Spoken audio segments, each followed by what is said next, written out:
নমস্কার, আপনাদের সবাইকে পাপিয়া হেসেলের সাদর আমন্ত্রণ। আপনারা সবাই কেমন আছেন? আশা করছি ভালো আছেন। চলুন আজকে আবার আরেকটি রেসিপি নিয়ে চলে এসেছি। এখানে ওল নিয়েছি, ওলগুলোকে বেশ টুকরো টুকরো করে কেটে নিয়েছি। এইবারে প্রেশার কুকারের ভেতরে ওলগুলোকে দিয়ে দেব, দিয়ে পরিমাণ মতন জল দিয়ে এটাকে 4টে সিটি মেরে নেব। তাহলে ওলগুলো সেদ্ধ হয়ে যাবে, কিন্তু গলে যাবে না।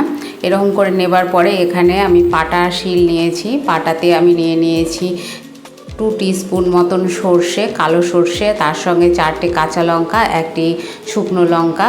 নেবার পরে আমি এই সর্ষে, কাঁচা লঙ্কা আর শুকনো লঙ্কাটাকে ভালো করে বেটে নেব। এটা শুকনো করে বাটতে হবে, জল দেওয়া চলবে না। আজকের রেসিপি আপনাদের কেমন লাগলো অবশ্যই কমেন্টের মাধ্যমে জানাবেন। লাইক করবেন, শেয়ার করবেন বন্ধুবান্ধব আত্মীয়দের মাঝে, আর সাবস্ক্রাইব করে অবশ্যই আমার পাশে থাকবেন। এই দেখুন ওলটাকে আমি আগে থেকে সেদ্ধ করে নিয়েছি, আর এই পাশে সর্ষে আর কাঁচা লঙ্কা, শুকনো লঙ্কাটাকে বেটে নিচ্ছি। নেবার পরে এই যে দেখুন বাটা হয়ে গেছে। এরপরে ওলটাকে নিয়ে নিলাম, নিয়ে এর মধ্যে আমি একটুখানি বেটে নেব বা মিহি করে নেব। হাত দিয়ে করতে গেলে এটা অতটা মিহি হবে না, একটু দানা দানা ভাব থেকে যাবে। সেই জন্য আমি পাটা শিল দিয়ে পাটাতে এরম করে ভালো করে বেটে নিচ্ছি, তাহলে একদম মিহি হবে আর খেতে দুর্দান্ত লাগে গরম গরম ভাতের সঙ্গে। অবশ্যই বাড়িতে একবার ট্রাই করবেন। কেমন লাগলো কমেন্টের মাধ্যমে বলতে একদম ভুলবেন না।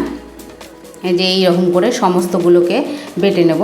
বেটে নেবার পরে আমি এখানে ওলগুলোকে আর শুকনো লঙ্কা, কাঁচা লঙ্কা আর যে সর্ষে নিয়েছিলাম সেটাকে একসঙ্গে মিশিয়ে নেব। আর তার আগে এখানে আমি দিয়ে দিচ্ছি পরিমাণ মতন লবণও, এই যে লবণ, আর দিয়ে দেবো সর্ষের তেল, কাঁচা সর্ষের তেল দিয়ে এটাকে ভালো করে মাখলেই রেডি হয়ে যাবে ওল ভর্তা বা ওল সেদ্ধ, আপনারা যেটাই বলুন না কেন। আর এটি খেতে তো দুর্দান্ত লাগে, অবশ্যই একবার ট্রাই করবেন। করে মিশিয়ে নিতে হবে একে অপরের সঙ্গে। এই মেশানোটা অবশ্যই ভালো করে করতে হবে, তবেই এর টেস্টটা ভালোভাবে আসবে। এই যে এইরকম করে মিশিয়ে নিতে হবে, তাহলেই রেডি হয়ে গেল ওল ভর্তা।